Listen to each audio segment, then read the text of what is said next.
My name is Eleanor Whitmore, and the sound of my own finger snapping still wakes me at night. Not because of the pain, though God knows that was bad enough, but because of who did it.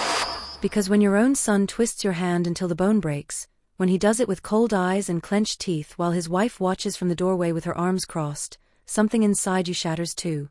Something that never quite heals right, no matter how many weeks pass. They wanted money. Well, not money exactly. They wanted my signature on a loan application. Vanessa's boutique dream, they called it. A sure thing. A golden opportunity.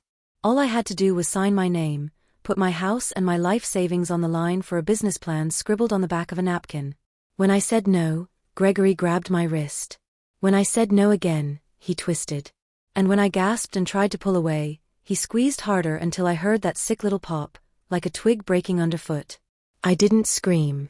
I bit down on my tongue until I tasted copper and let the tears roll silent down my cheeks. Because in that moment, staring at my son's face, red with rage, twisted with entitlement, I understood something crucial. This wasn't about a loan anymore. This was about power. This was about them thinking I was just a weak old woman standing between them and what they deserved. And I decided right then, with my finger throbbing and my heart breaking, that silence would be my sharpest weapon. Would you stay silent if someone you loved betrayed you like this? Tell me in the comments below. Gregory and Vanessa left that evening with smug smiles, confident I'd come around by morning. They didn't know that the second their car pulled out of my driveway, I was on the phone with my lawyer. They didn't know about the trust my husband had set up years ago, the safeguards he'd built into our assets like a fortress they couldn't see.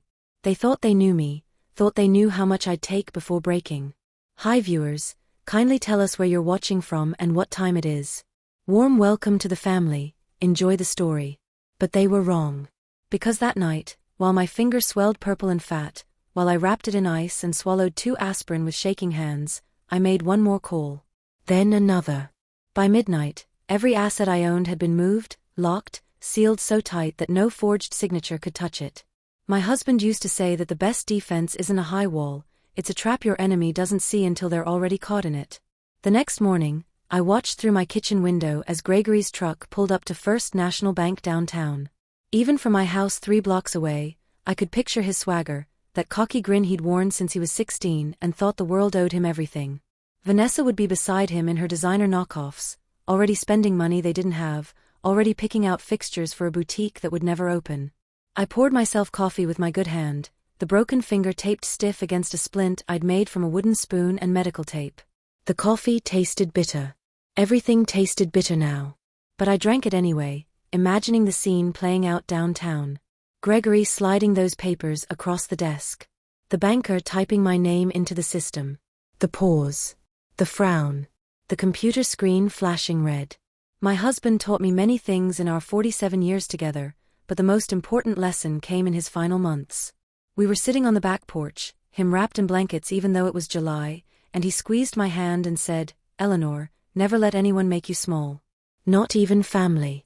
Especially not family." At the time, I thought he was rambling, his mind wandering from the medications. Now I understood he'd seen something in Gregory I'd been too blind to accept. Because Gregory wasn't always like this. There was a time when he was my little boy, all scraped knees and gap-toothed smiles, bringing me dandelions like they were roses. But somewhere along the way, maybe in high school when other kids had newer cars, maybe in college when he realized his friends' parents paid for everything while we made him work, something soured in him. He started measuring love in dollar signs. Started seeing his childhood home not as the place he was raised, but as equity he couldn't access. And then he met Vanessa. She was beautiful in that sharp, calculated way. Perfect makeup. Perfect hair. Perfect smile that never quite reached her eyes. From the first dinner she attended, I saw how she catalogued everything. The china we used, the paintings on the walls, the neighborhood we lived in. She asked polite questions about my husband's business, about our investments, always with that slight emphasis that made the word sound like treasure she deserved a map to.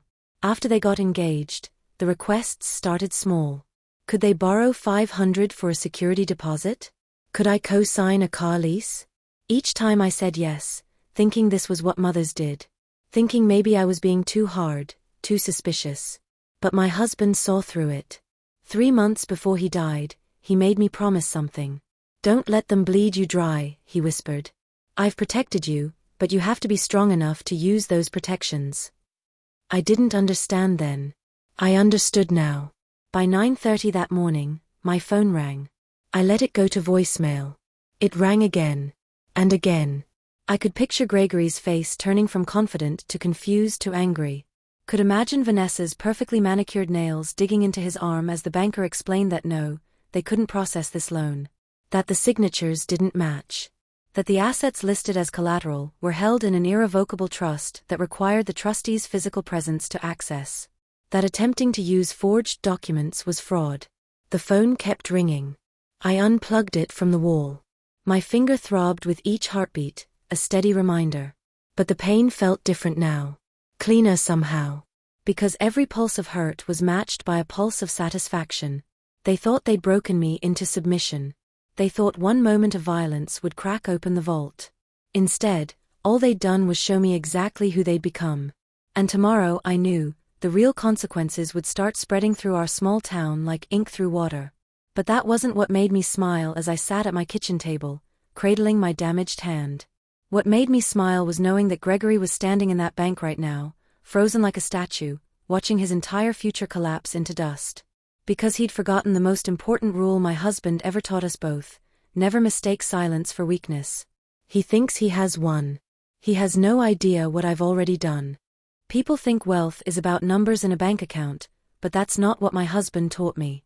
Real wealth is knowing when to hold tight and when to let go. It's understanding that money without wisdom is just paper waiting to burn. And Lord knows, I learned that lesson the hard way, watching my own flesh and blood turn into a stranger who saw me as nothing more than an ATM with a pulse. I was 23 when I met Robert Whitmore at a church potluck in 1973. He was the quietest man in the room, standing in the corner with a plate of Mrs. Henderson's apple pie, watching everyone else chatter. I liked that about him, how he observed before he spoke. How he thought before he moved. We got married 6 months later in a ceremony that cost $75, including the cake. Back then, we had nothing. I mean nothing. Our first apartment was above a laundromat, and the heat only worked when the dryers were running downstairs. Robert worked construction during the day and took accounting classes at night. I waitressed at the diner on Main Street, coming home at midnight smelling like fryer grease and coffee. We saved every penny we could scrape together, eating beans and rice 4 nights a week, darning socks until they were more thread than fabric. But we were happy. God, we were happy. Because we had a plan, and we trusted each other to stick to it. Robert would spread our budget across the kitchen table every Sunday night, and we'd look at what we had, what we needed, what we could save. $5 here. $10 there. It doesn't sound like much, but it added up. After 3 years, we had enough for a down payment on a tiny house with a sagging porch and plumbing that groaned like an old man getting out of bed. That house became our foundation. Robert fixed it up on weekends. New pipes, new roof, paint that actually stayed on the walls. When we'd saved enough, we rented it out and moved into another fixer-upper. Then another. By the time Gregory was born in 1978, we owned 4 rental properties and a small house on Elm Street where we finally planted roots. Gregory came into the world screaming, red-faced and furious, like he was mad at being born in the first place. I remember Robert holding him for the first time, this 6-pound bundle of rage, and laughing. "He's got spirit," Robert said. "That's good. A man needs spirit." I wish now that we'd seen the difference between spirit and entitlement. Between confidence and greed. We gave Gregory everything we could afford, but we didn't spoil him. That was important to us. Robert believed kids needed to earn things, to understand the value of $1. So Gregory had chores. He had a paper route. He wore hand-me-downs from his cousin until he saved enough to buy his own clothes. We thought we were teaching him responsibility. Teaching him pride in honest work. But somewhere around middle school, Gregory started comparing. Tommy's dad bought him a dirt bike. Sarah's mom let her go to Disney World. Why couldn't we afford things like that? He'd ask with this edge in his voice, this accusation. We'd explain that we could afford it, but we chose to save instead. Chose to be smart with money. Chose security over flash. He never understood. Or maybe he understood and just didn't care. High school made it worse. Gregory's friends all had new cars for their 16th birthdays, shiny trucks and sports cars their parents bought outright. We gave Gregory our old sedan, a 1985 Ford that ran perfectly fine but looked like exactly what it was, a used car. He was embarrassed.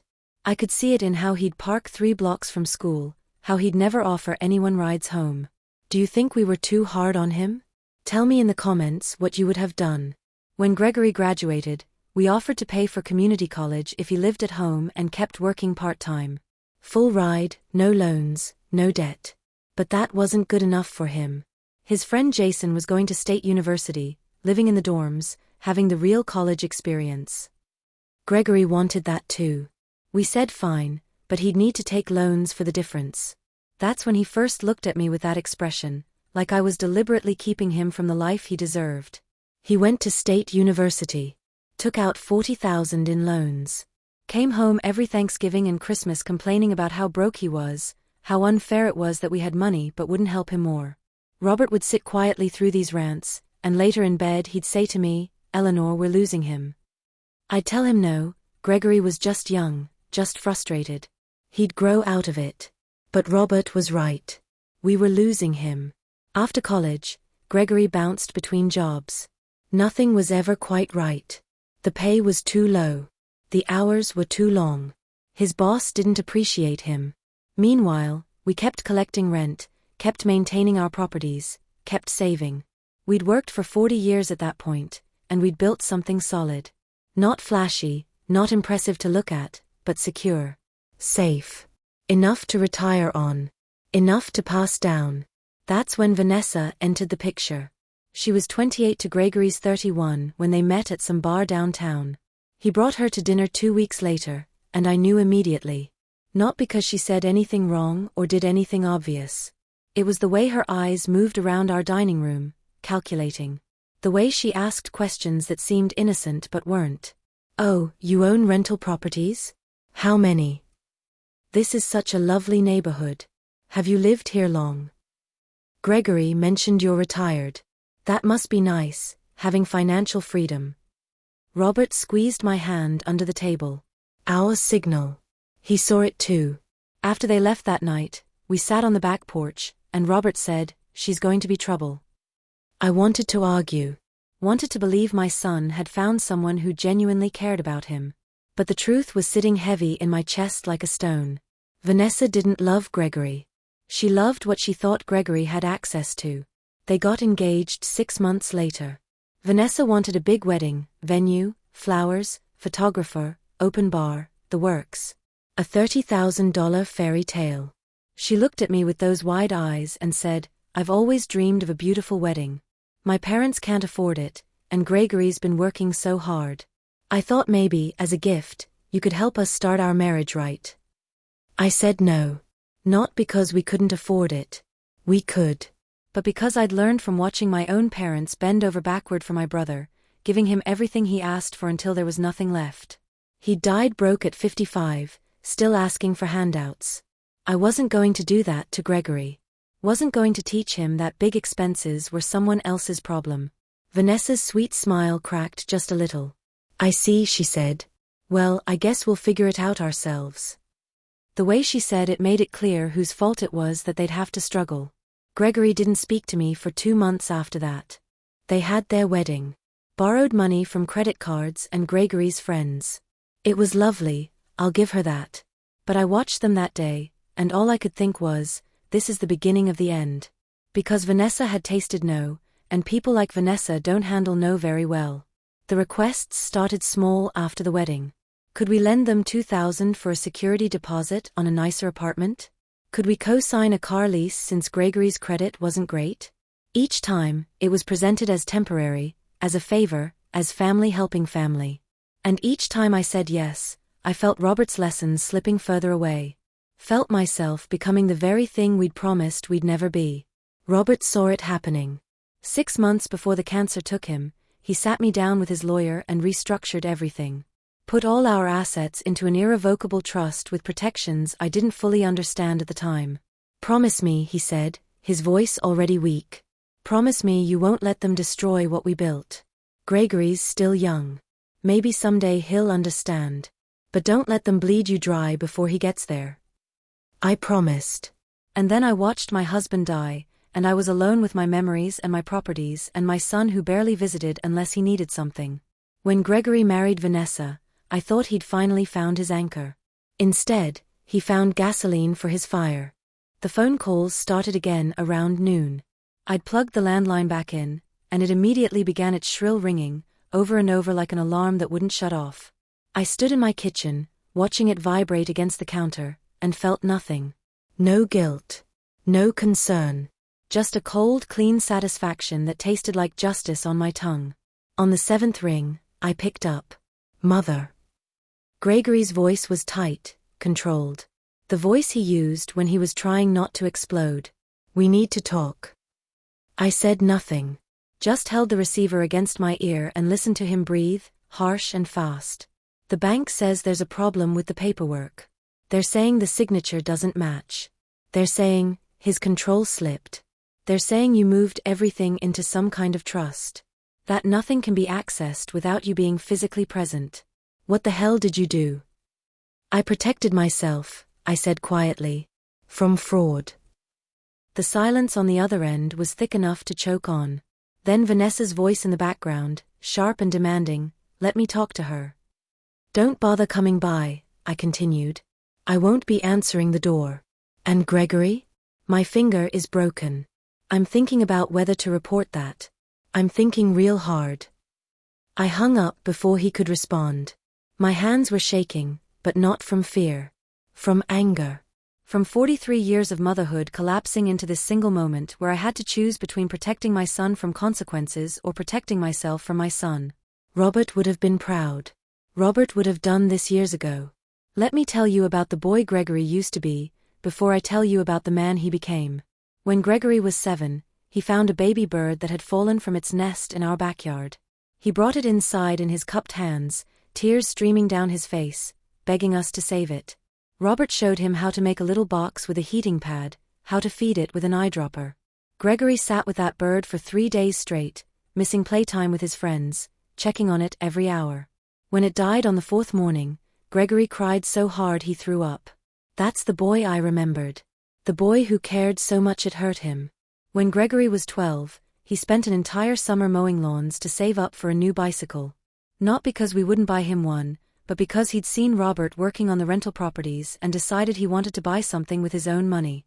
When he finally had enough, Robert took him to the bike shop, and Gregory picked out a blue 10-speed that he kept polished like a prize. He was so proud. So determined. That's the boy I held onto in my memory. The boy who understood the value of earning things. But somewhere between 12 and 25, that boy vanished. Maybe it was the slow accumulation of resentments. Maybe it was watching his friends get handed everything while he had to work for it. Maybe I failed him somehow, in ways I still don't understand. Or maybe, and this is the thought that keeps me up at night, maybe the boy I remembered was never real. Maybe he was always going to become this man. This stranger who would break his own mother's finger over money. What would you tell your younger self if you could go back? Drop your answer below. After high school, Gregory started making comments about how we lived. Why do you drive that old car when you could afford a new one? Why don't you travel? You've got the money. What's the point of having rental properties if you're going to live like you're poor? He didn't understand that we weren't living like we were poor. We were living like we were smart. Every dollar we didn't spend on new cars and fancy vacations was a dollar that worked for us. That earned interest. That bought us freedom and security. But to Gregory, it looked like deprivation. Like we were hoarding wealth he was entitled to inherit. The entitlement grew worse in college. He'd come home for holidays and complain about his roommate's family taking ski trips, about his girlfriend's parents buying her a laptop, about how everyone else had it easier. We'd remind him that he'd chosen the expensive school. That we'd offered to pay for community college. That he'd insisted on the loans. You could have paid for it, he'd snap. You just didn't want to. That was when I first saw Vanessa's influence, before Vanessa even existed. That attitude, that belief that our money was really his money, just temporarily out of reach, that was already growing in him like rot in good wood.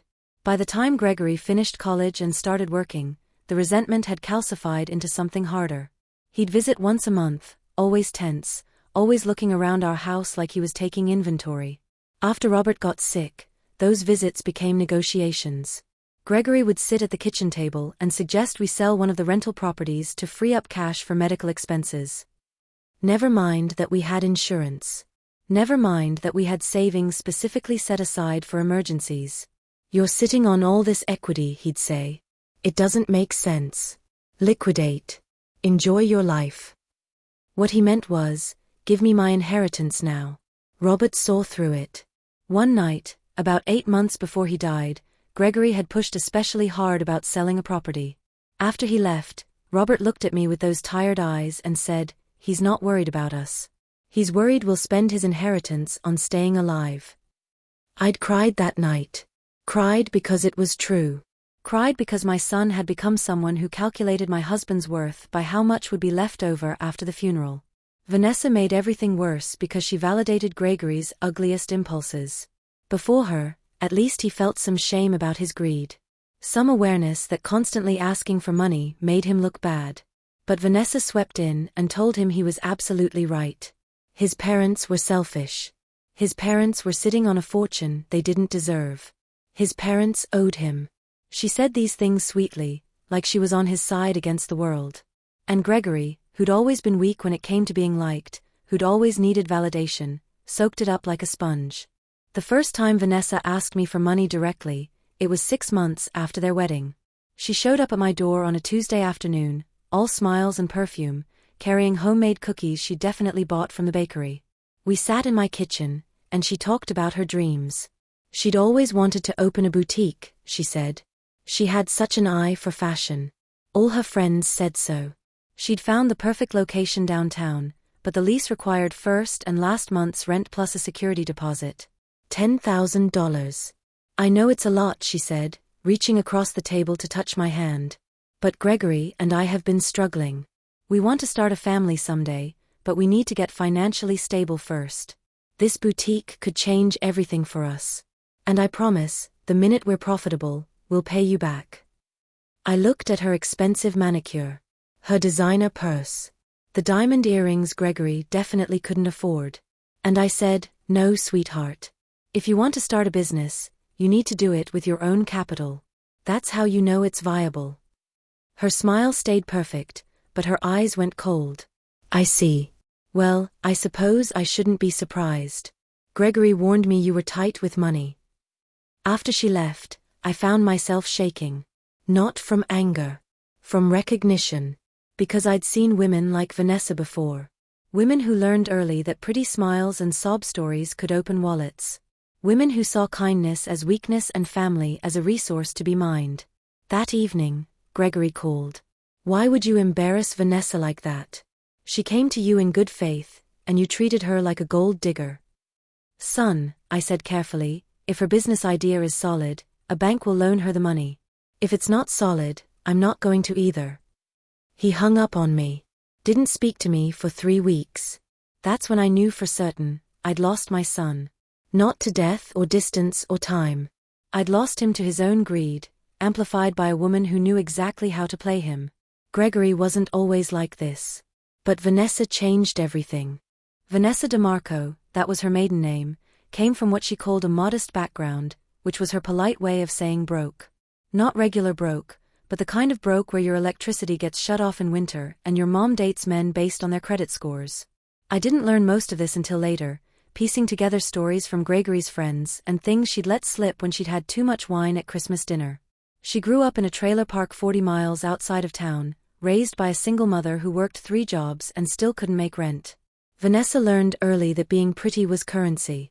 That the right smile, the right outfit, the right laugh at a man's jokes could get you places your resume couldn't.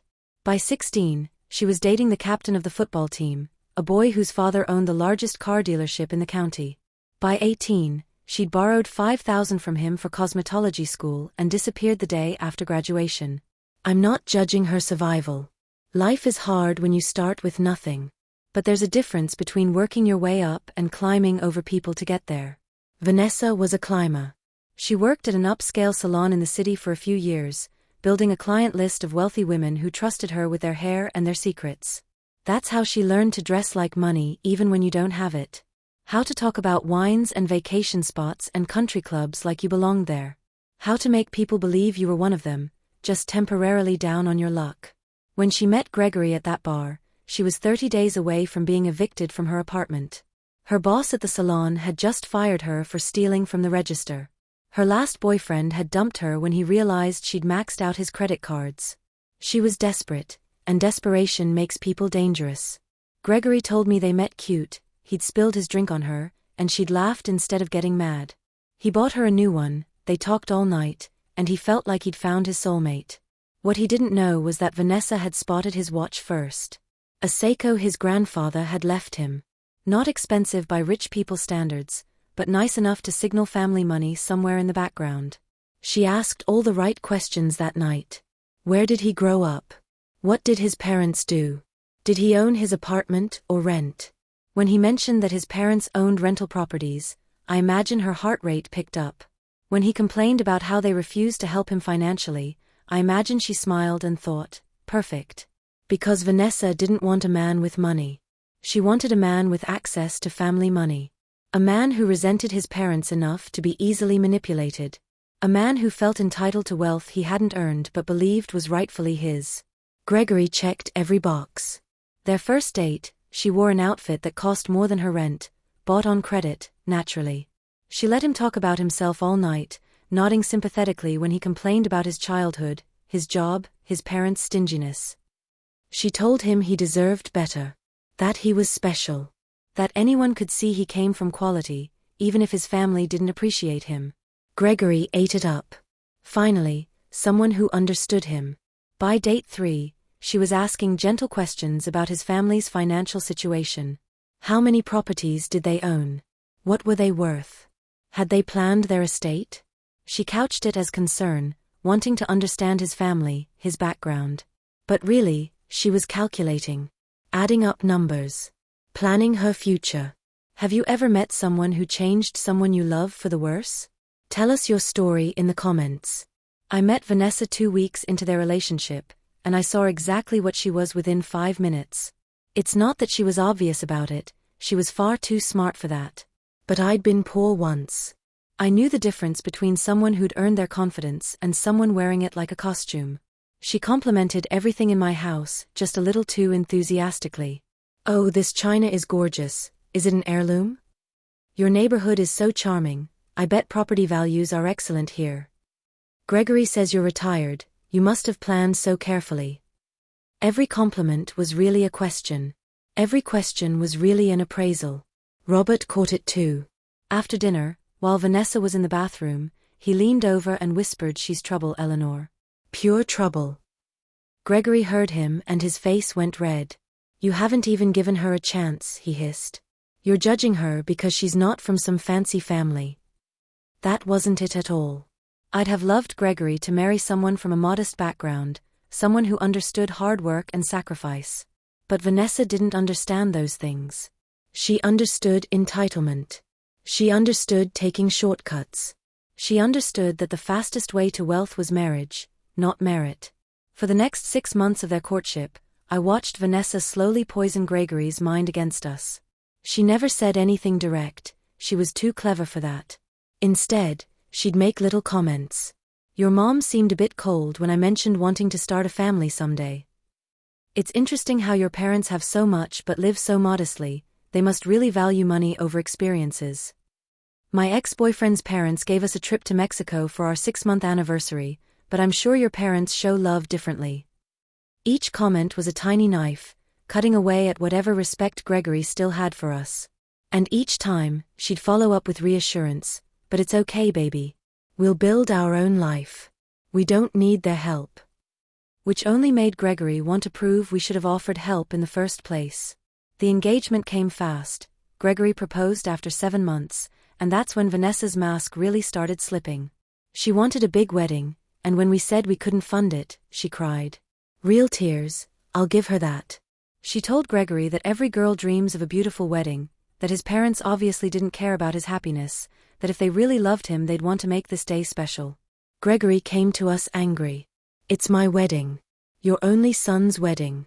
And you can't even help. We can help, Robert said calmly. We'll give you 5,000. That's a generous gift. 5,000. Gregory laughed bitterly. That won't even cover the venue. You have rental properties worth millions, and you're offering 5,000. We're offering what we can responsibly give, Robert said. The rest is up to you two. Gregory didn't speak to us for 2 months. Vanessa sent a brief, cold thank you card for the 5,000 and made sure we knew it wasn't nearly enough. They had their $30,000 wedding anyway, funded by credit cards and loans from Gregory's friends. I watched my son marry a woman who'd taught him to resent us, and I smiled through the ceremony while my heart broke. The requests started immediately after the honeymoon. Small at first.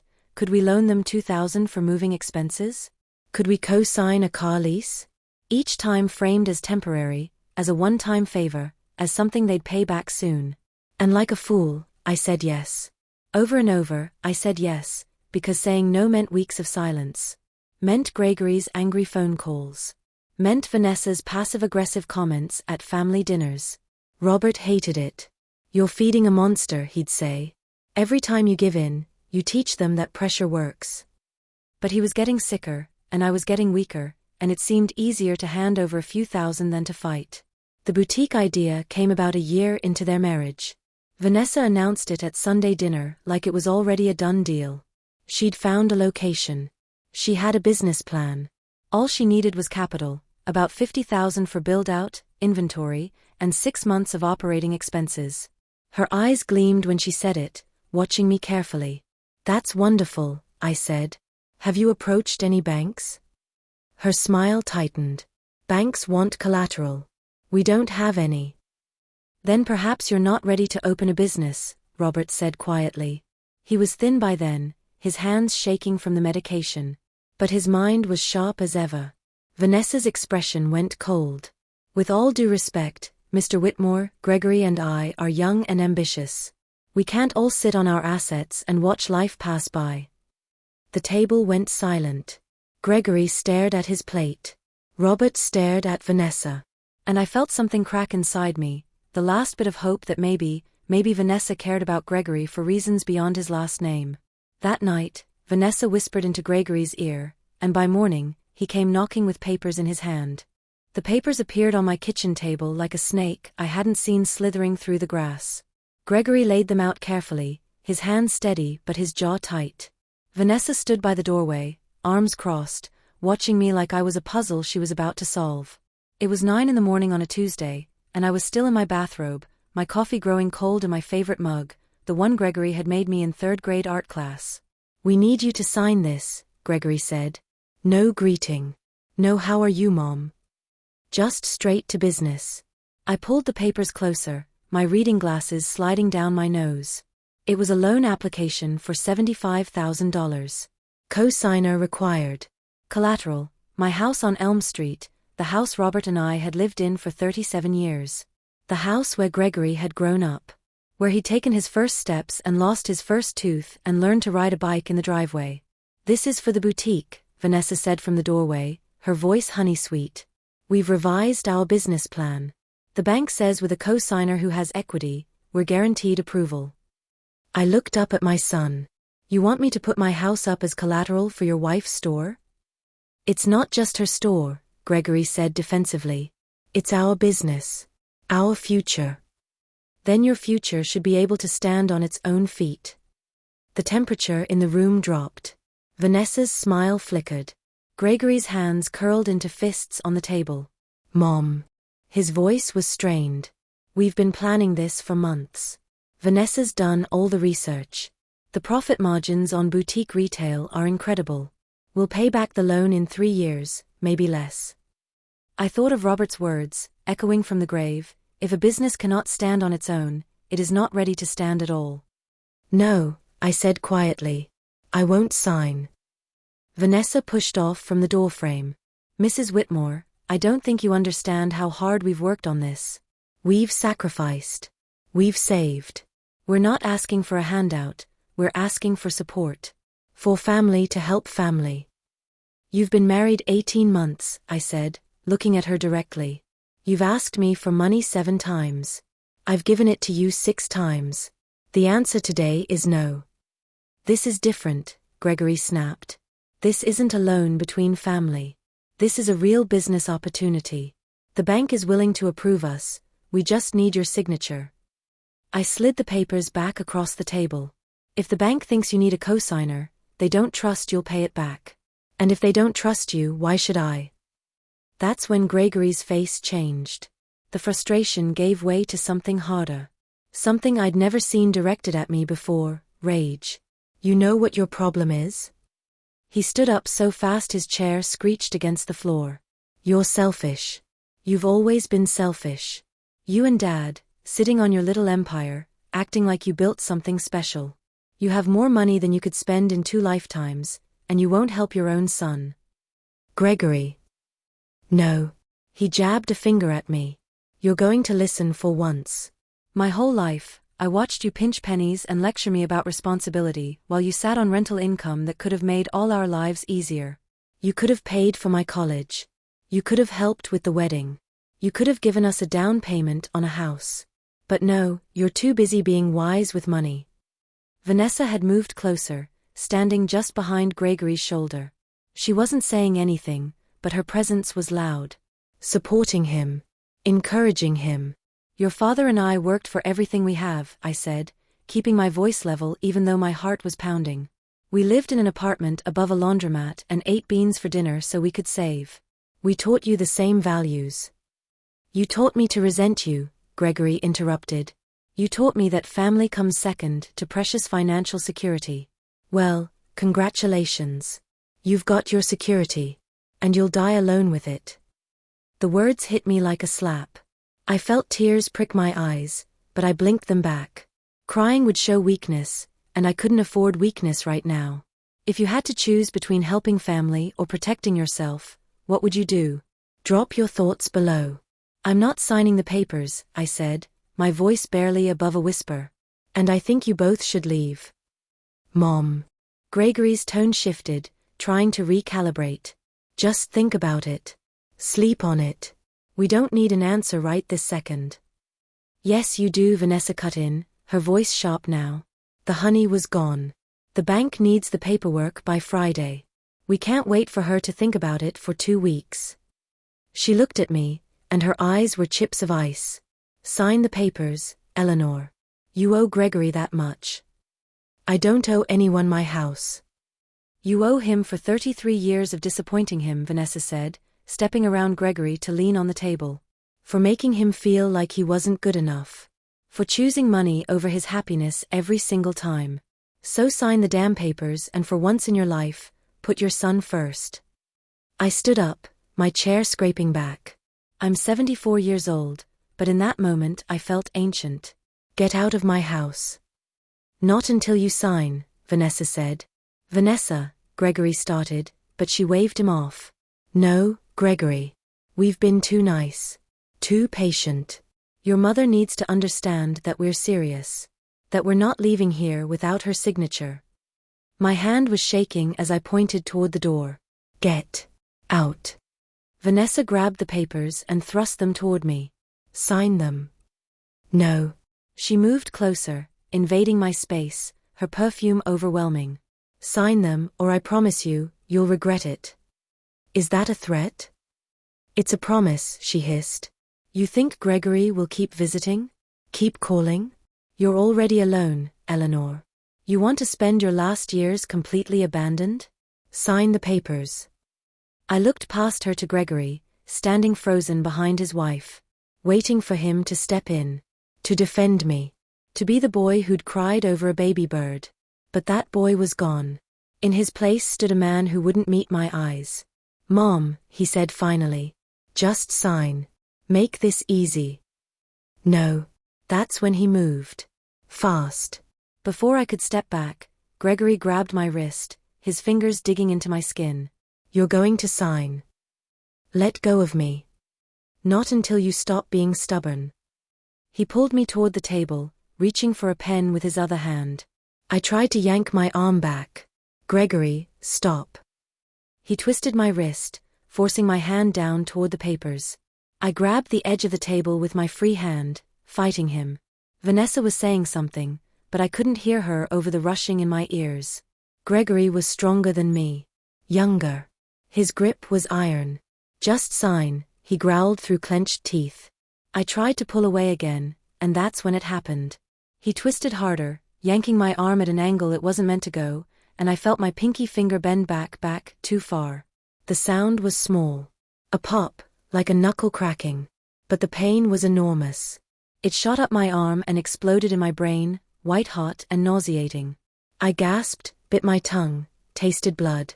Gregory let go immediately, stumbling back. I wasn't. I cradled my hand against my chest, the pinky already swelling, already turning colors. Tears rolled down my cheeks, but I didn't make a sound. Just stared at my son, at the man who'd broken his mother's finger over a loan application. Vanessa grabbed his arm.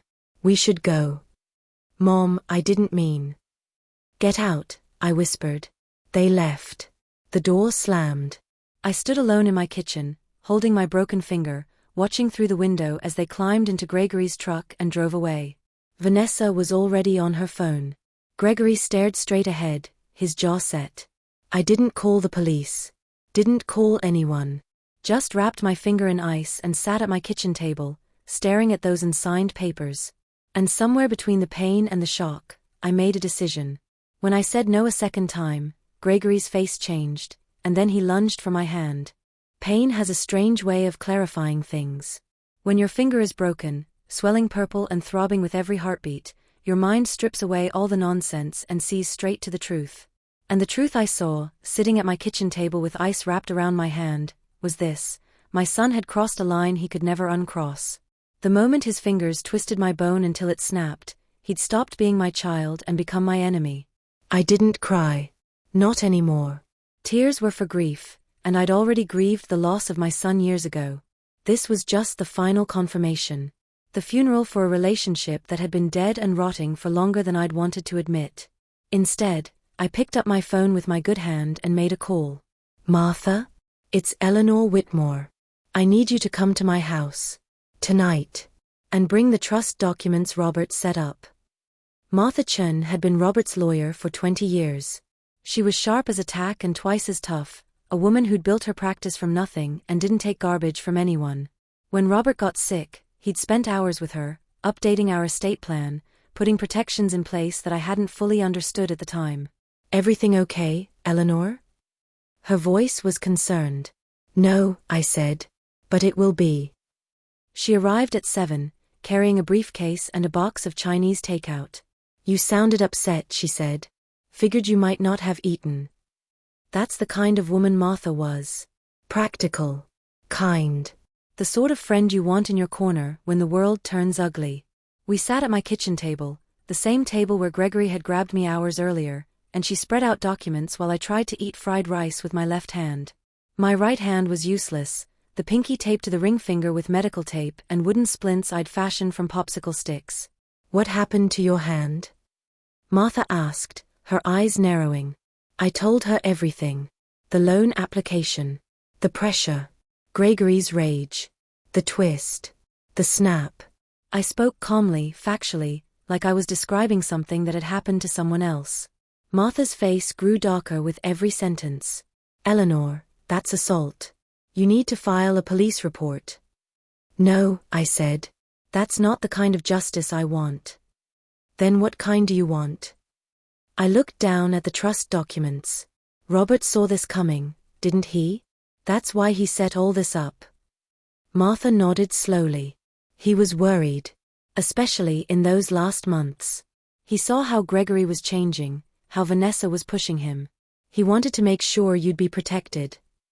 What kind of justice do you believe in, loud or quiet? Tell us in the comments. The trust Robert had created was airtight. Every asset we owned, the house, the rental properties, the savings accounts, everything, was held in an irrevocable trust with me as the primary beneficiary and Martha as the trustee. Nothing could be accessed, sold, or used as collateral without both of our signatures. And more importantly, any attempt to forge my signature would trigger immediate fraud alerts at every financial institution we dealt with. Robert was thorough, Martha said. He even included provisions that if anyone tried to coerce you or harm you, they'd be automatically removed from the trust beneficiaries. I felt tears prick my eyes for the first time since the breaking. My husband, dying and weak, had used his last strength to build a fortress around me, to protect me from the son we'd raised together. Can we strengthen it? I asked. Make it even more secure? We can add additional layers, Martha said. Require your physical presence for any transaction over $5,000. Add biometric verification.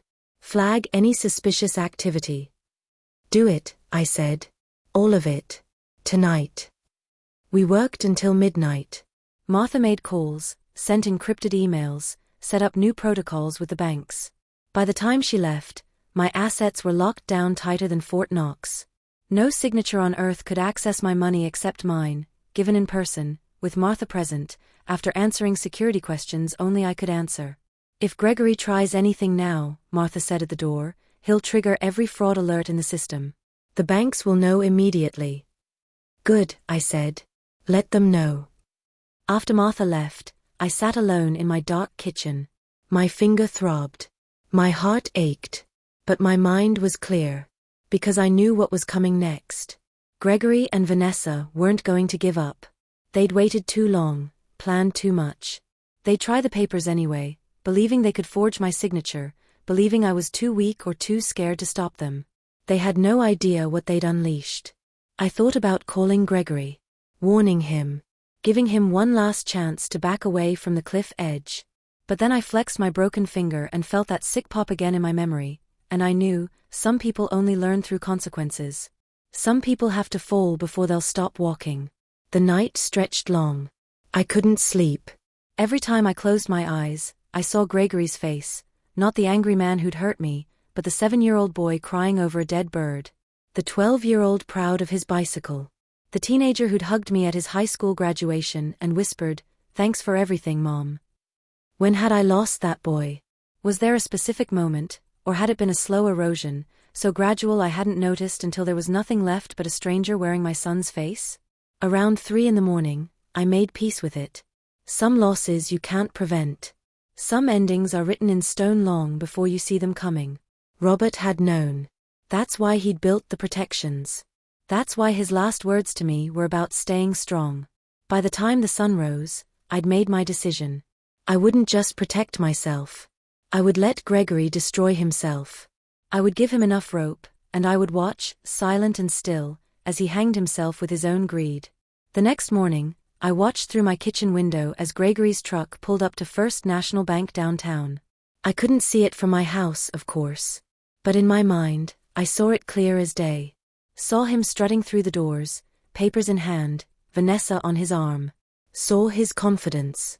His certainty. His belief that he'd won. And I smiled.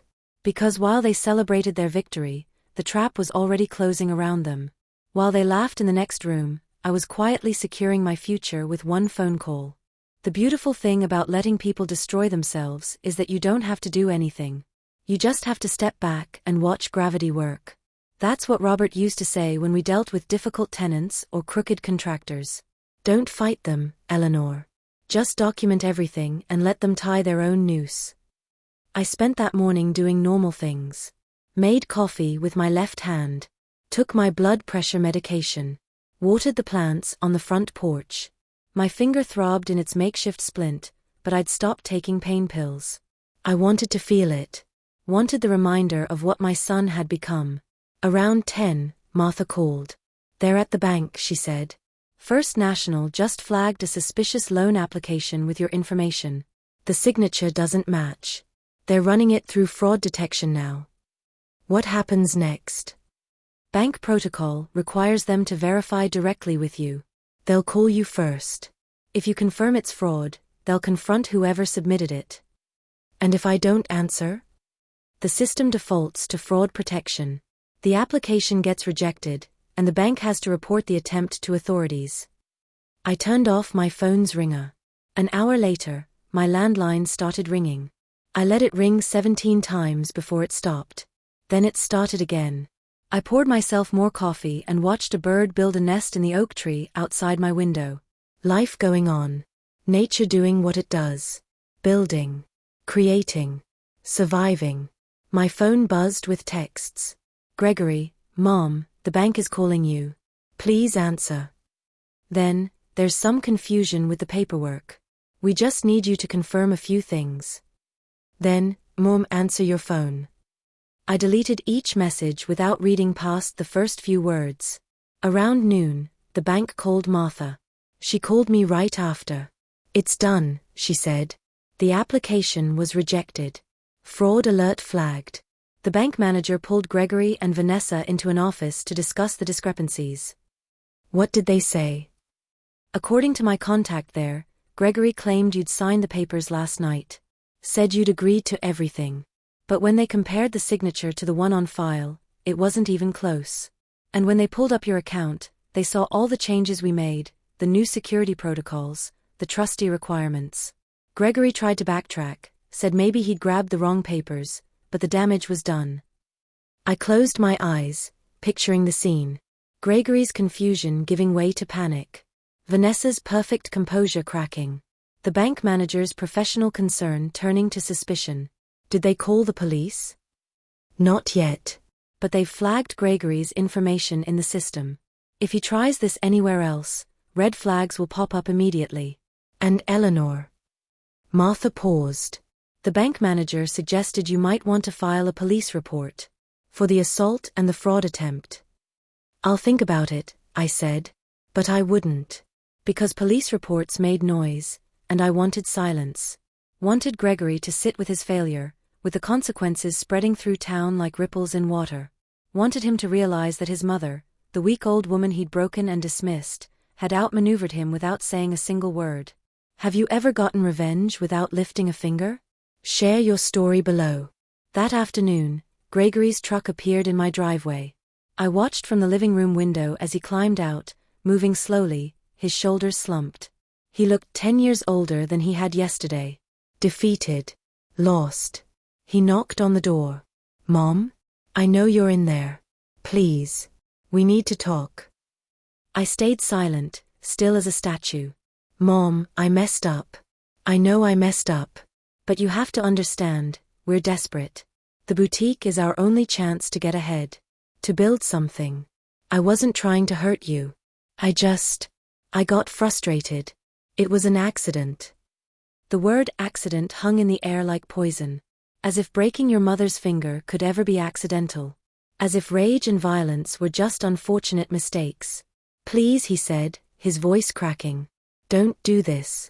Don't shut me out. You're my mother. I wanted to open the door.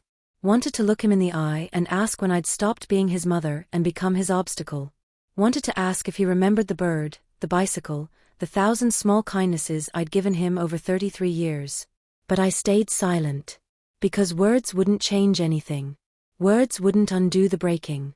After 20 minutes, he left. I watched his truck disappear down the street, and I felt nothing. Not satisfaction. Not guilt. Just a hollow space where my son used to live. That evening, my neighbor Carol knocked on my door with a casserole. Heard you weren't feeling well, she said, eyeing my splinted finger. Carol was 68 and knew everything that happened within a 5-block radius. Her network of gossips was better than any newspaper. I'm managing, I said, taking the casserole. Also heard there was some excitement at First National today, she said carefully. Something about Gregory? And there it was. The whispers starting. In a town this size, bank employees had cousins and husbands and friends. By tomorrow, half the neighborhood would know that Eleanor Whitmore's son had tried to defraud his own mother. Just a misunderstanding, I said, keeping my voice neutral. Carol looked at my finger, then at my face, and understanding passed between us. She patted my arm. Well, if you need anything, you just call. And Eleanor? Good for you. Some people need to learn the hard way. After she left, I sat on my porch and ate her casserole straight from the dish. Chicken and rice, made the way Robert used to like it. The same recipe Carol had brought when he died, when I was too numb to cook for myself. Comfort food for uncomfortable times. The sun set. The sky turned purple, then black. Stars came out, the same stars that had watched over me and Robert when we were young and stupid and in love. When we thought hard work and good intentions could protect us from heartbreak. Before we learned that sometimes the deepest wounds come from the people you die for. My phone buzzed. A text from an unknown number. This isn't over. You think you're so smart, but you just made a huge mistake. We'll find another way. Vanessa. Had to be. Gregory wouldn't have the spine to threaten me directly after today's humiliation. I typed back with my good hand, try. I dare you. Then I blocked the number and went to bed. My finger hurt. My heart hurt worse.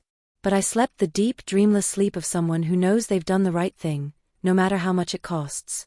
By the time the sun rose, my son's victory was already dust. 3 days passed before I heard what happened at the bank in full detail. Mrs. Patterson, who worked the front desk at First National and played bridge with Carol every Thursday, filled in the pieces over coffee. Gregory had walked in at 9:15 Tuesday morning, Vanessa right behind him, both of them dressed like they were closing a business deal. Gregory wore the suit he'd bought for job interviews 5 years ago, still sharp but a little tight now. Vanessa had on a dress that probably cost more than the loan they were applying for. They'd approached the loan officer, Tom Wright, with confidence. Handed over the papers. Made small talk about the weather while Tom pulled up their file. Gregory had joked about finally getting his business off the ground. Vanessa had smiled that perfect smile and mentioned how excited she was to serve the community with quality fashion. Tom, being thorough, had pulled up my account to verify the co-signer information. That's when his expression changed. Mrs. Patterson said his whole face just froze, Carol told me, relaying the story. Like he'd seen a ghost. Because what Tom saw on his screen was a minefield. Security flags. Trust protections. Fraud alerts. A note from Martha Chen's law office stating that Eleanor Whitmore required physical presence for any transaction, and that any application without her present should be considered suspicious. Tom had excused himself. Walked to his manager's office. 5 minutes later, the branch manager, Patricia Hollis, came out wearing that professional smile that meant trouble. Mr. Whitmore, could you and your wife join me in my office, please? Gregory had gone pale. Vanessa's smile had stayed fixed, but her eyes darted around like she was calculating escape routes. In the office, Patricia had laid out the papers. There seems to be a discrepancy with your mother's signature. Can you tell me when she signed these? Last night, Gregory had said. At her house. Around 7.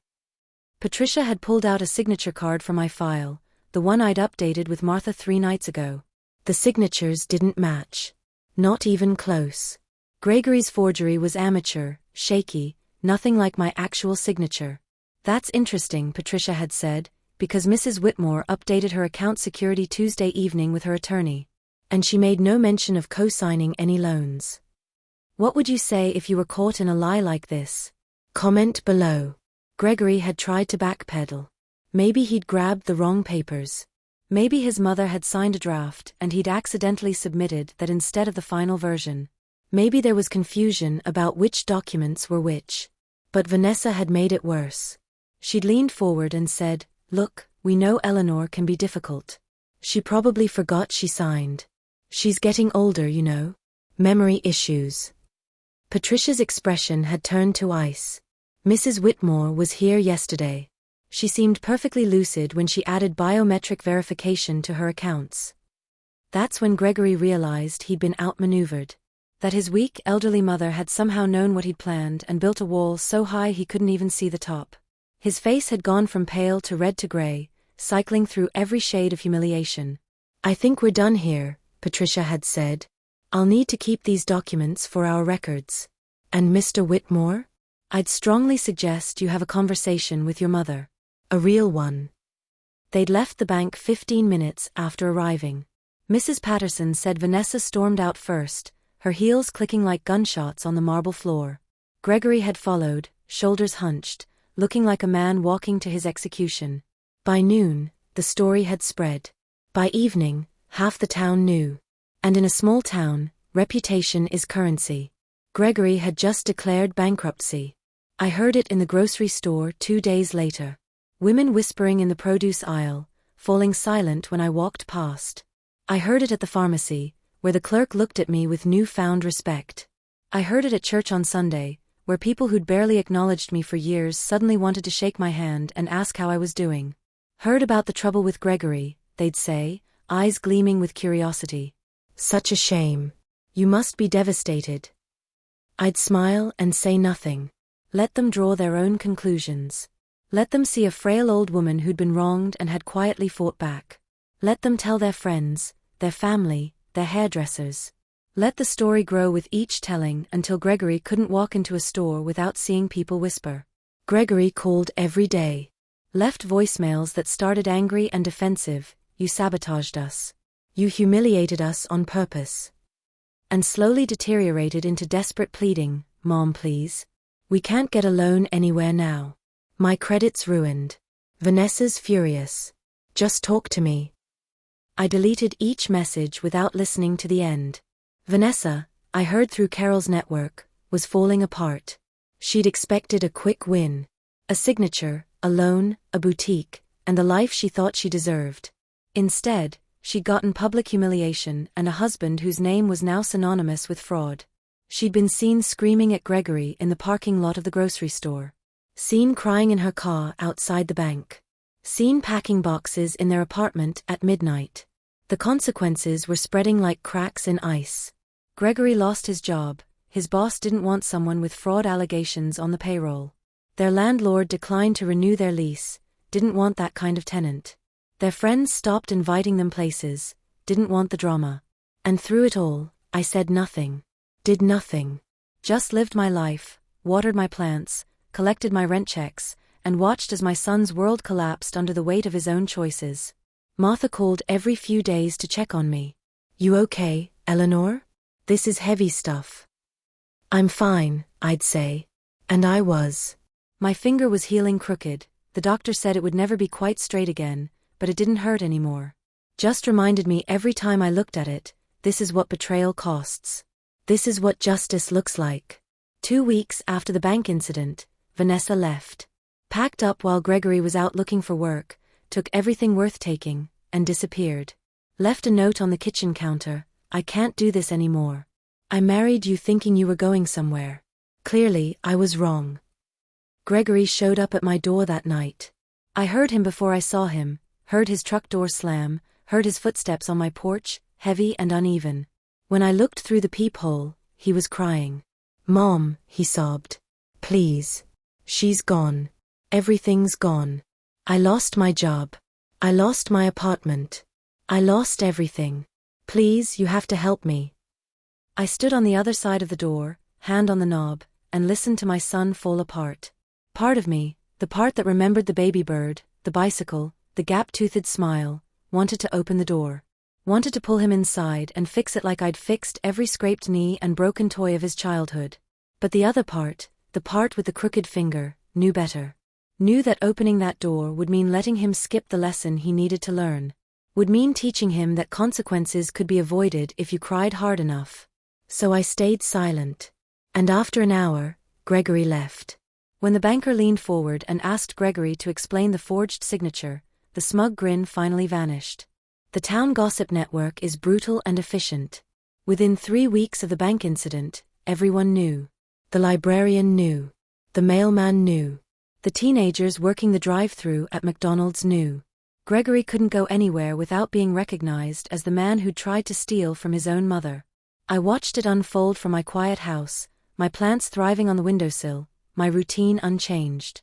Every morning, I'd make coffee and sit on my porch, watching the neighborhood wake up. And every morning I'd think about Gregory, not the man he'd become, but the boy I'd lost somewhere along the way. Carol stopped by one afternoon with fresh intel. Heard Gregory's been staying at that motel off Route 9. The cheap one by the truck stop. How's he managing? I asked, knowing Carol expected me to ask. Not well. Lost his job at the warehouse last week. Apparently, he wasn't showing up on time. Drinking, some say. She paused, studying my face.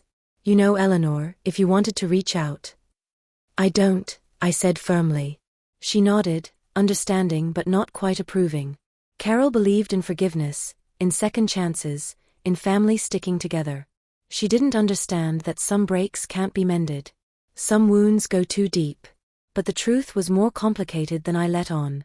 Because late at night, alone in my house, I did think about reaching out. Thought about calling Gregory, offering him a place to stay, helping him get back on his feet. But then I'd flex my crooked finger and remember, helping him now would just delay the lesson. Would give him someone else to blame when things went wrong again. Robert taught me that.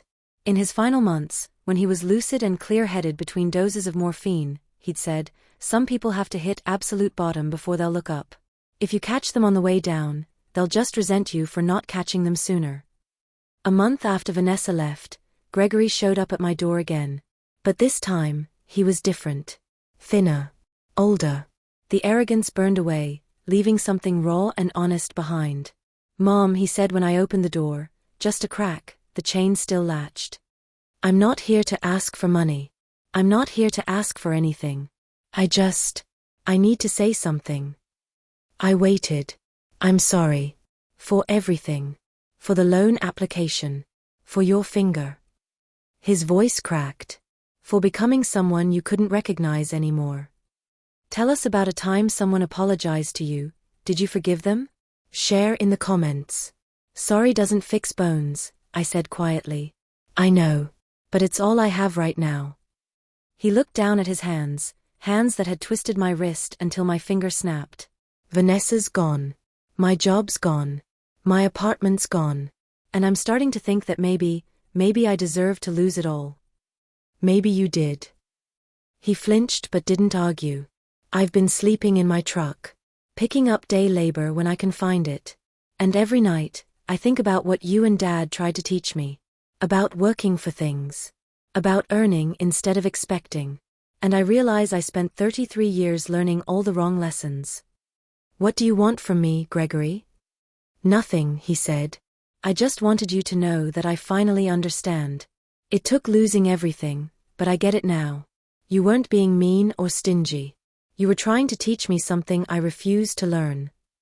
We stood there on opposite sides of the door, me inside my protected fortress, him outside in the world he destroyed for himself. The distance between us was 3 feet and 1,000,000 miles. Your father, I said slowly, used to say that the best lessons hurt the most. That if you're not in pain, you're not learning anything important. He was right. He also said that people don't change unless they want to. That you can't save someone who doesn't want saving. Gregory nodded. I'm not asking you to save me, Mom. I'm asking you to know that I finally see what you saw all along. I looked at him, really looked at him, and saw the boy again. Not the entitled man who'd demanded my signature. Not the angry son who'd broken my finger. But the 12-year-old who'd been so proud of earning his own bicycle. There's a construction company on Oak Street, I said. They're hiring. Pay's not great, but it's honest work. Tell them Eleanor Whitmore sent you. His eyes widened. You do that. I'm not doing it for you. I'm doing it because your father would have wanted you to have one more chance. What you do with it is up to you. He started crying then, really crying, the kind of tears that come from somewhere deep and broken. Thank you. God, Mom, thank you. Don't thank me yet. Show me. Show me you've actually learned something. He left, and I closed the door and leaned against it, my heart pounding. Had I made a mistake? Had I just given him another chance to disappoint me? Or had I done what any mother would do, offered a hand to a child who'd fallen, even if they'd jumped deliberately? I didn't know. Wouldn't know for months, maybe years. The next day, Martha called. Heard you sent Gregory to Johnson Construction. News travels fast. This is a small town, Eleanor. Everything travels fast. She paused. You sure about this? No, I admitted. But Robert would have wanted me to leave the door open. Just a crack. Just enough for Gregory to prove he's changed if he really has. And if he hasn't? Then at least I'll know I tried. Over the following weeks, I heard reports through Carol's network. Gregory had gotten the job. Was showing up on time every day. Was working hard, taking extra shifts, living in a room above someone's garage for cheap rent. Was staying away from bars, away from bad influences, away from the life that had led him to rock bottom. I wanted to believe it was real. Wanted to believe my son had finally learned what Robert and I had tried to teach him for 33 years. But I was cautious. Kept my distance. Watched from afar. 2 months later, Gregory sent me a letter. Not a text, not an email, an actual handwritten letter, delivered through the mail like people used to do. Dear Mom, it started. I'm writing because I don't deserve to talk to you face to face yet. Maybe I never will. But I wanted you to know that I got my first paycheck today. $280 after taxes. I stared at it for 20 minutes before cashing it, and all I could think was, this is what you and Dad felt like when you built everything from nothing. This is what honest work feels like. I'm saving every penny I can. Eating ramen and sleeping on a cot. And it's hard, Mom. It's so hard. But for the first time in my life, I'm proud of myself. Not because of what I have, but because of what I'm earning. I don't expect you to forgive me. I broke your finger. I broke your trust. I broke everything we had. But I want you to know that I'm trying to become someone worthy of being your son again. Even if it takes the rest of my life. I love you. I always have, even when I acted like I didn't. Gregory. I read that letter 3 times, then folded it carefully and put it in the drawer with Robert's old letters from when we were dating. Letters from men who understood that love was built through actions, not words. Through consistency, not grand gestures. When he finally showed up at my doorstep, it wasn't anger in his eyes, it was something worse, defeat. 6 months after Gregory broke my finger, he showed up at my house on a Sunday morning. I was on the porch, drinking coffee and watching birds fight over the feeder, when his truck pulled up. He climbed out slowly, like his body hurt, and walked to the edge of my property. Stood there like he was waiting for permission to come closer. I set down my coffee cup. You can come up. He climbed the porch steps, but didn't sit. Just stood there, holding a small envelope. He'd gained weight back, the good kind, from regular meals and honest work. His eyes were clearer. Less desperate. I got paid on Friday, he said. Wanted to bring you this. He handed me the envelope. Inside was a check for $200 made out to me. What's this for? All those times you lent me money. I'm paying you back. $200 a month until it's all repaid. It'll take me a while, probably 2 years, but I want to do this right. I looked at the check, at his signature in careful handwriting. Gregory, you don't have to. Yes, I do, he interrupted. I need to do this. For me. To prove I've changed. I nodded slowly. Okay. We stood there in awkward silence, the morning sun warming the porch, birds singing in the oak tree. Finally, Gregory spoke again. Vanessa called me last week. What did she want? Money, of course. She's engaged to some guy in Florida, needs help with her wedding. Had the nerve to ask if I could co-sign a loan for her.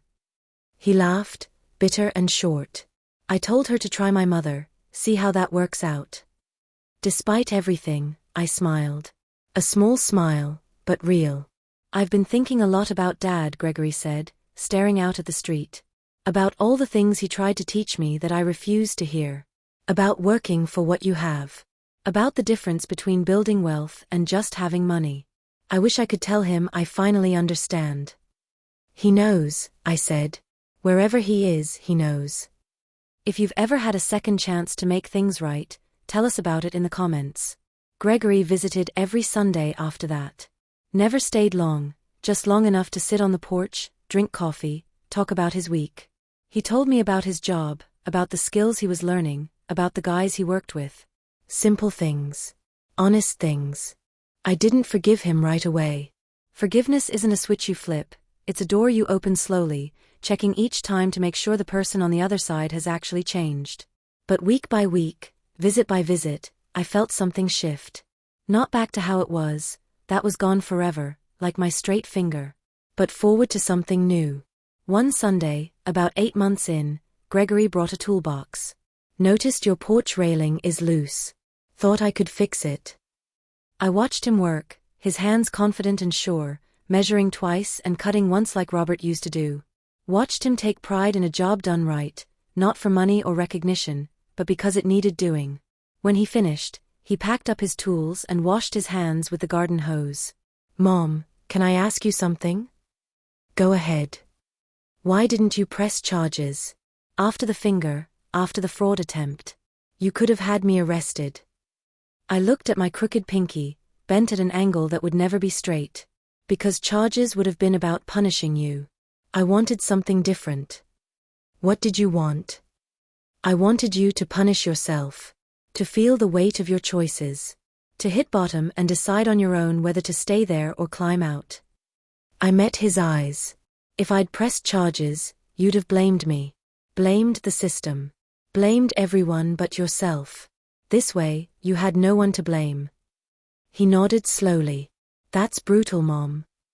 Your father taught me that. Sometimes the most loving thing you can do is let someone face consequences. Did it work? I gestured at the fixed railing, at his calloused hands, at the man he was becoming. What do you think? A year after everything fell apart, Gregory got promoted to crew leader. Called me that evening, voice full of pride. They said I'm reliable. That I show up on time and work hard and don't complain. Can you believe that? Someone thinks I'm reliable. I believe it, I said. Because you've proven it. He told me he'd paid off half his debt to me. That he'd opened a savings account. That he was taking a night class at community college in business management, not because he wanted to get rich quick, but because he wanted to understand how to build something sustainable. I'm going to start my own construction company someday, he said. But I'm going to do it right. Save up capital. Build a reputation. Do it the way you and Dad would have done it. That sounds like a solid plan. I learned from the best, he said quietly. It just took me 34 years to pay attention. My finger healed crooked, a permanent reminder of the day my son crossed a line. But funny thing about crooked bones, they're often stronger at the break point.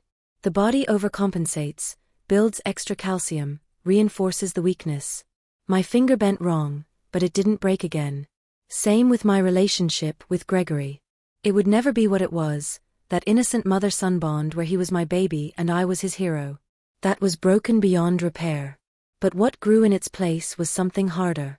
Something tested. Something earned through consequences and choices and slow, painful growth. 2 years after the breaking, Gregory brought a woman to Sunday coffee. Her name was Rachel, and she was a nurse who drove a 10-year-old Honda and brought homemade cookies that she'd actually made herself. She had student loans and a practical outlook and absolutely no interest in boutiques or get-rich-quick schemes. Rachel and I met at church, Gregory explained. She's different. Real. I liked her immediately. Before they left, Rachel pulled me aside. Gregory told me everything. About what happened. About what he did. She looked me straight in the eye. I just want you to know that I'm keeping an eye on him. Making sure he stays on the path he's on. And if he ever veers off, you'll be the first person I call. I squeezed her hand with my crooked finger. Thank you. That means more than you know. 3 years after the breaking, Gregory married Rachel in a small ceremony at the courthouse. They spent $800 total, her dress from a consignment shop, his suit borrowed from a friend, the reception at the community center with potluck food. It was simple and honest and real, and when Gregory looked at Rachel, I saw something I'd never seen when he looked at Vanessa, genuine love that wasn't calculated in dollar signs. At the reception, Gregory stood up to make a toast. His hands were shaking. I want to thank everyone for being here, he started. Especially my mom. He looked at me across the room. Mom, I spent most of my life thinking you were holding me back. Thinking you and Dad were being unfair by not giving me everything I wanted. It took losing everything, my job, my marriage, my dignity, to realize you were actually holding me up. Teaching me lessons I refused to learn. People were crying now. Even Carol, who cried at everything. 3 years ago, I broke your finger because you wouldn't sign a piece of paper. And instead of having me arrested, instead of cutting me off completely, you did something harder. You let me fall. Let me hit bottom. Let me figure out on my own that the only person holding me back was me. He walked over to where I sat, knelt down beside my chair. I'm sorry it took me so long. I'm sorry I had to hurt you before I could hear you. But I want you to know that everything I am now, everything I'm building with Rachel, it's because you loved me enough to let me fail. I touched his face, this boy turned man turned boy again. Your father would be so proud of you. I hope so, he whispered. I'm trying to make him proud every day. 5 years after the breaking, Gregory and Rachel had a baby girl. They named her Eleanor Rose, Eleanor after me, Rose after Robert's mother. When Gregory placed her in my arms for the first time, wrapped in a blanket I'd knitted during the pregnancy, he said, I'm going to teach her everything you and Dad taught me. But I'm going to actually listen this time. I looked down at little Eleanor Rose, her tiny fingers curled into fists, her eyes squeezed shut against the bright world. Teach her that wealth isn't money, I said. Teach her that people are more important than possessions. Teach her that the hardest lessons are usually the most valuable ones. I will, Gregory promised. And when she's old enough, I'm going to tell her about the day I broke her grandmother's finger. Not to make me look bad, but to show her that people can change. That hitting bottom isn't the end, it's sometimes just the beginning. The baby yawned, and I counted her tiny fingers. 10 perfect ones. Straight and unbroken and full of possibility.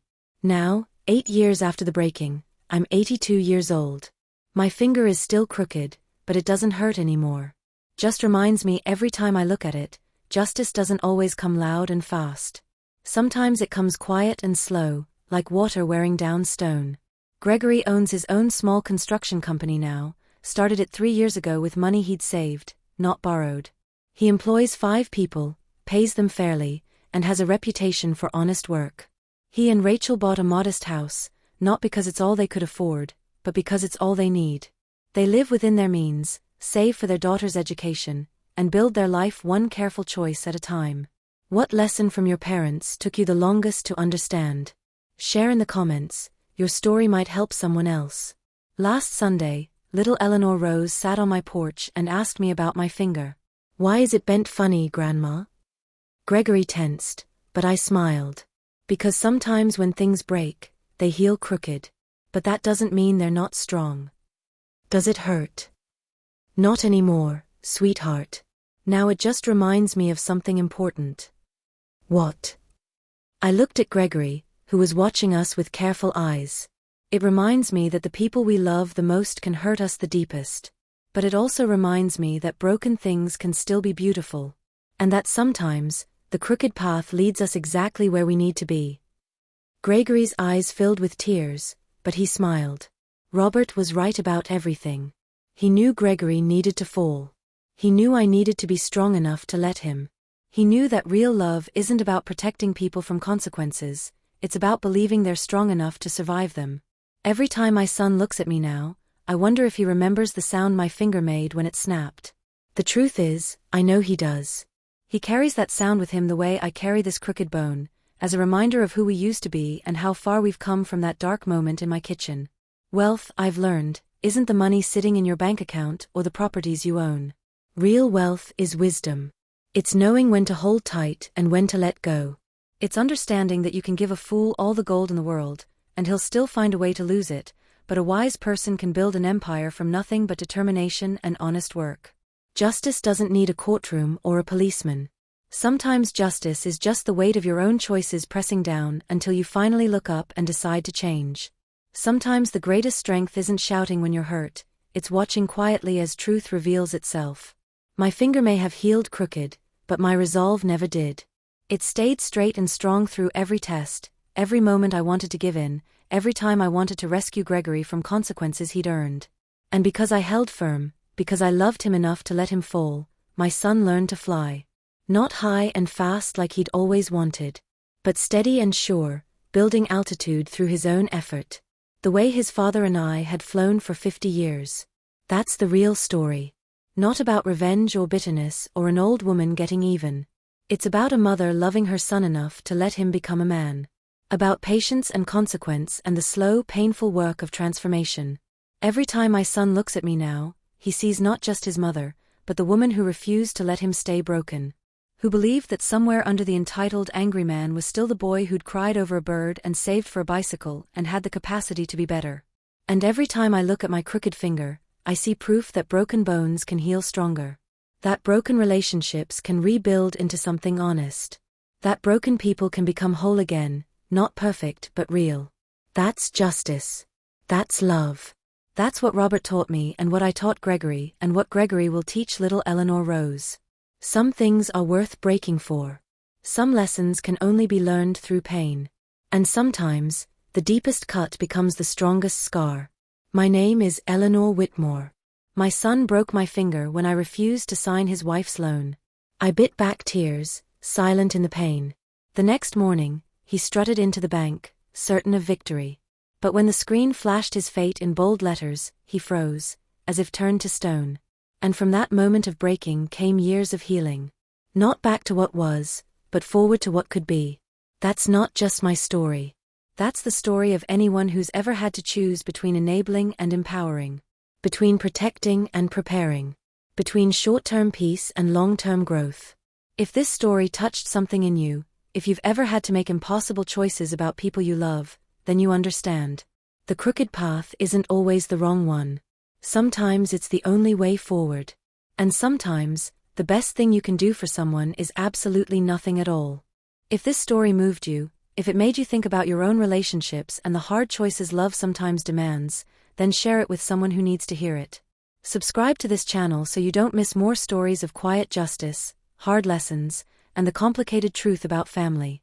Turn on notifications because next week, we're bringing you another story that will challenge everything you think you know about loyalty, betrayal, and the price of doing what's right. Drop a comment below telling us, have you ever had to let someone you love face consequences? How did it turn out? Your story might be exactly what someone else needs to hear today. Share your thoughts, inspire others, and remember, the strongest love isn't always the gentlest. Sometimes it's the kind that holds firm when everything in you wants to give in. We'll see you in the next story. Until then, stay strong, stay wise, and remember, broken doesn't mean defeated. Sometimes it just means you're healing into something better.